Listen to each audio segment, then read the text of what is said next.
नमस्कार.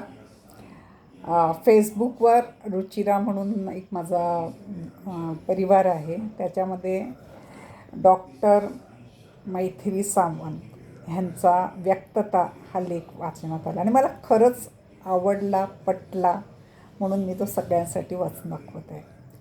मला पूर्वीपासून खूप जास्त व्हायलन्स असलेले सिनेमा सहन होत नाही, म्हणूनच मी धुरंधर हा सिनेमा पाहणं टाळत होते. पण नवरा मात्र अवघा धुरंधरमय झालेला असल्याने तो सिनेमा पाहायला जाण्यासाठी माझ्या मागे खूपच लागला. पुरे झाली तुझी फेमिनाईन एनर्जी आणि आता रिअल मस्क्युलियन एनर्जी म्हणजे काय ते पहा, असे म्हणत तो मला धुरंधर सिनेमाला यायचा आग्रह करू लागला. मी बदेना तेव्हा माझे टॅक्स रिटर्न्स वेळेवर फाईल करून देण्याच्या अटीवर एकत्र धुरंधर पाहायला जायचं त्याने माझ्याकडून कबूल करून घेतलं. शिवाय धुरंधर 2च्या आधीच्या भागाची उजळणी करण्यासाठी नेटफ्लिक्सवर पुन्हा एकदा धुरंधर 1 पाहायला लावला. मग शेवटी एकदाचा आम्ही धुरंधर पाहिला. सिनेमातील व्हायलन्सचा भाग सोडला तर सिनेमाचे दोन्ही भाग खरोखरच छान आहेत, मला आवडले. आज हे शेअर करण्यामागचं कारण म्हणजे या सिनेमातून मला एक गोष्ट प्रकर्षाने जाणवली, ती म्हणजे माझ्या मते sometimes it is really hard to be a man. सतत दुसऱ्यांना प्रोटेक्ट करत सर्व्हायवल मोडमध्ये राहणं किती थकवणारं असेल नाही का? शिवाय भावनिक होणं, रडणं, भावना व्यक्त करणं या गोष्टी सतत पार्किंगमध्ये ठेवायच्या. त्या मोकळेपणाने व्यक्त करायला वावच नाही. किती घुसमट होत असेल एखाद्या व्यक्तीची. शिवाय एवढा व्हायलन्स पाहिल्यानंतर ट्रॉमा किती असेल त्याची कल्पनाच करवत नाही. सांगायचा मुद्दा हा की मैत्रिणींनो, चित्रपटात दाखवल्याप्रमाणे पुरुष सैन्यात किंवा हेरगिरी करत नसला तरी सामान्य आयुष्य जगतानाही पुरुषांना अनेक चॅलेंजेस असतात. त्याबद्दल ते कधी बोलूनही दाखवत नाहीत, कारण it is simply not allowed. असं बहुतांश पुरुषांचं वायरिंग आपल्या समाजात लहानपणापासून झालेलं असतं.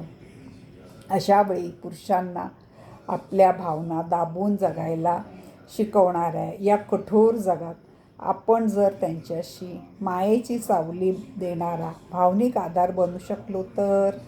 कल्पना करा, तुमच्या पार्टनरला तुमच्यासोबत भावनिकदृष्ट्या छान, व्यवस्थित, सुरक्षित वाटतंय तर त्याचा तुमच्या नात्यावर काय परिणाम होईल?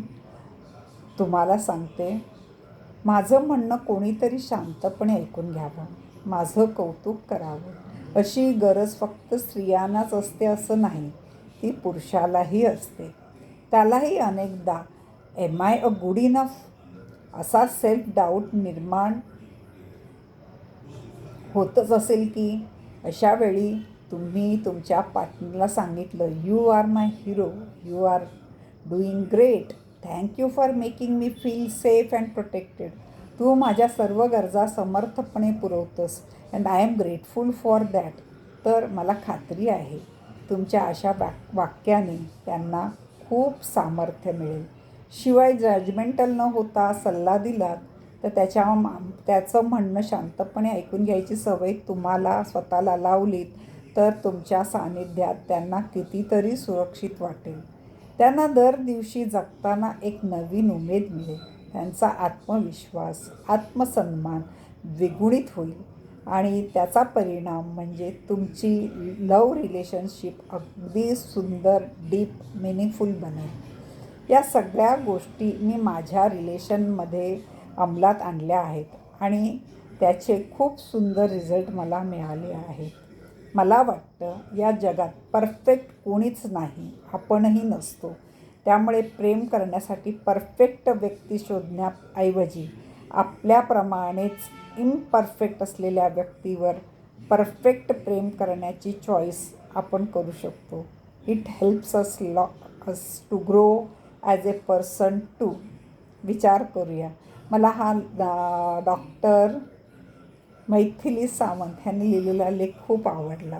खरंच आहे कारण कोणच परफेक्ट नाही. प्रत्येकजण कुठल्या ना कुठल्या ह्याच्यामध्ये थोडंसं छान असतं, तर कुठल्या एखाद्या कामामध्ये कमी असू शकतं.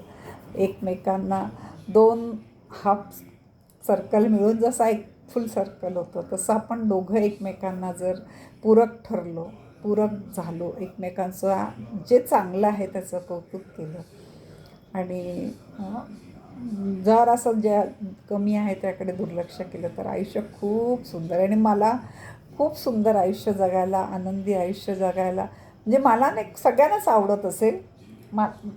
मी त्या आनंदाला वाढवायचा प्रयत्न करते आणि मला वाटतं प्रत्येकाने केला पाहिजे. आणि कौतुकाचे आणि आधाराची कोणाला गरज नाही. फक्त बायकांनाच असते असं थोडी आहे. कौतुक आणि आधार पुरुषांनाही हवा असतो. तो आपण द्यायला पाहिजे ज्यावेळेला त्यांना त्याची, आणि आपण त्यांना व्यक्त नाही करता येत की मला आधाराची गरज आहे, ती आपणच जाणवायची असते की आता ह्या मिनिटाला, ह्या क्षणाला किंवा ह्या प्रसंगाला ते खचले आहे. आपण थोडासा त्यांना आधार द्यायला पाहिजे. बघा, मला हा खूप लेख आवडला, तुम्हालाही आवडेल. आणि थोडासा आपण स्वतःमध्ये बदल करूया, त्यांच्याही बाजूने थोडासा विचार करूया. इट इज खरंच पुरुष होणं पण इतकं सोपं नाही. तुम्ही माझं ऐकताय त्याबद्दल खूप आभारी आहे.